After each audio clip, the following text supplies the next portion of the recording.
Friends, ఈ మర్రి చెట్టును చూసారా? ఖమ్మంలో 200 సంవత్సరాల నాటి మర్రి చెట్టు వర్షానికి ఒక్కసారిగా కుప్పకూలింది. నిజాం కాలంలో తవ్విన బావి పక్కన మొలిచిన ఒక మొక్క మహావృక్షంగా విస్తరించింది.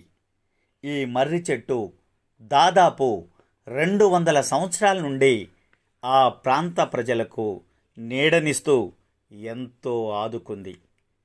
నిన్న కురిసిన భారీ వర్షానికి ఈ మర్రిబావి చెట్టు హఠాత్తుగా ఒక్కసారిగా కుప్పకూలింది. ఆ ప్రాంత ప్రజలు ఈ ఘటన చూసి ఎంతో భయానికి లోనై చలించిపోయారు. ఈ మర్రి మహావృక్షం news collected by SK Laljan Basha, Cake TV, Khammam.